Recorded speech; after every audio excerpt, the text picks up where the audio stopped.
So welcome to the video. We have bikes at 2018 Tour de France. This is on bicycling.com. I just wanted to quickly note that Trek banning their riders from using non-disc brake bikes. I'm not sure that. If you know in the comment section down below, I heard a rumor that, have you seen a Trek rider this year in the Tour de France using a non-disc bike?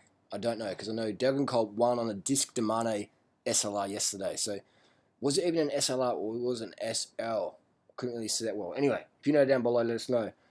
Trek riders are allowed to ride with non-disc. So we have Quado's bike here, so the standard Pinarello rim brake. I mean, if I was a pro rider, I wouldn't be using discs, because if you're a pro, you don't need discs. That's why you're a pro, because you're so good on the downhills. For me, though, disc brakes, I like disc brakes for downhills. They give me a bit more confidence, but they're not necessary for pro riders. For us amateurs, they can be handy, but for the pros, they don't need them. This is the Venge. Again, the pro riders don't have any option. They want to ride that sort of bike, then are they getting paid to ride these bikes as bonuses, etc.? I don't know. There's not much transparency going on there. We know Specialized. I'm a fan of Specialized, but also what they did with the Roubaix last year, where the riders didn't have an option for the suspension thing. So what they did is they just put that little plug in there. So they had an option, but they didn't have an option. And there's no Roubaix disc bike in the Tour de France this year, from what I see. They're riding a caliper bike. How is Specialized getting away with that? Because technically you're meant to have that bike that's available to the public, which I would. I mean, that Roubaix looks great, except for that Future Shock I'm not a fan of. It's got direct mount brakes, but you don't see that in any bike shop around the world. It's interesting stuff. Anyway, it's a pretty looking bike, but would the pros ride, would Peter Sagan ride this bike if he had an option for non-disc? Who knows? Who knows?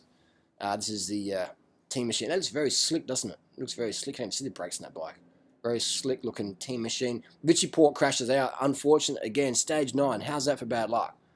Devastating. We all wanted to see Richie Porte go head to head, mano a mano with Froome on the climbs. That even looks like Richie Porte's bike. He's quite a aeros, like he's a, what's the word I'm listening for here? He's like a jockey. He's a great, perfect physique for a climber, time trialist. Very aero. You don't get much draft behind Richie. He's built for cycling.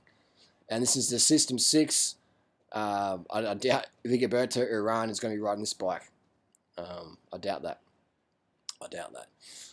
This is the Factor 02. Looks like a very lightweight bike, doesn't it? Looks very, very lightweight. Direct mount brakes, maybe even. Looks like direct mount brakes. I'm a fan of direct mount brakes because they have better power, less weight, and better tire clearance. This is a Canyon Air Road. It's very old school style, isn't it? That thing over the little fairing over the rear wheel. What else we got here? The Mitchelton Scott Ultra Green Edge guys on the Scott foil. Not sure how many people are riding this bike. I'd say they'd be riding the Addict. If I had a choice, I'd be riding the Addict. It'd be a lot lighter weight for the climbs. I mean, this is a professional peloton here. The Reacto's got those brakes underneath there. Pain in the bum to work on, aren't they? Real pain in the bum to work on. Just put the brakes up the top here. No one's getting slowed down because their brakes on their seat stays. This is a Willier disc brake bike. And the Ridley Noah. That's an interesting paint job. Who's that? That's a big bike, isn't it? That's a big bike. What's those little interesting stuff. Interesting stuff. And we've got the Quick Step Venge Black Edition. Nice looking bike. Cervelo R S5. Cervelo S5. Green and black. I like the look of that. It looks pretty pragmatic with its brakes. And the BH Superlight. That looks like a Superlight Evo. Or Ultra Light? Superlight. Maybe it's a different one. King Katusha. Air Road. The Canyon one. Direct mount brakes. Good tire clearance in those. The Bianchi Ultra XR4. And the TCR. Durianriders fave.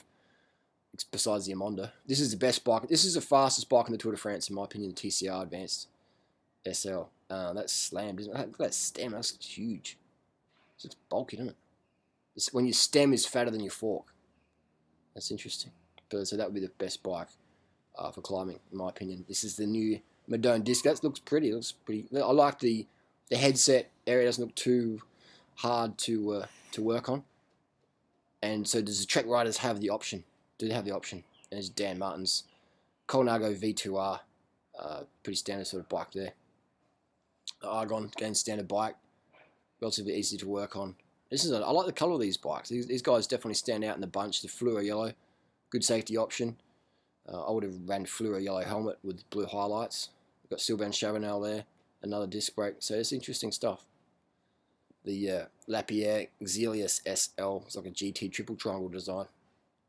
Direct mount brakes again. So there you go. That's my favourite bike. Would be the TCR in that lineup. All round bike, would say probably a Mondo SLR, super lightweight, easy to put fatter tyres in there and stuff like that. Anyway, so that's the issues there. Let's just have a quick look at the Trek de Mane that. So this is a bike that Cancellara used a couple of years back. It looks like a 56 or 58 centimeter de Mane. Looks like the Koppenberg spec lower head tube one there. And there you go. So that's what Cancellara used. I couldn't find a picture of Degenkolb's bike. Those bars though, I don't like look at those bars.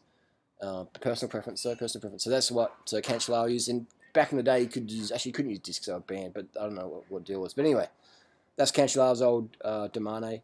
And if I can find a pic of Degenkolb's one, I would get onto that. Let's go to Trek website and see if see if Trek is fast enough to update their latest win on a de Mane. They're not. So there's nothing on Trek website about that win. That is a bit of a marketing. Let's just specialises making the most of that. Peter Sagan stuff, yellow jersey. These companies are sometimes a bit slow on the uptake. No, there's nothing about that at all. Nothing about it. There's no Tour de France on the. There's nothing on there at all about the Tour de France. The world's biggest bike race, yellow jersey, nothing. This is this old tarmac picture from last year. Okay, so anyway, so that's not up to date yet. Anyway, if you got any questions, comments down below, hit us up, and we'll see. What's your favourite bike this year at Tour de France that you've seen? And are Trek riders allowed to ride the non-disc? Let us know. See ya.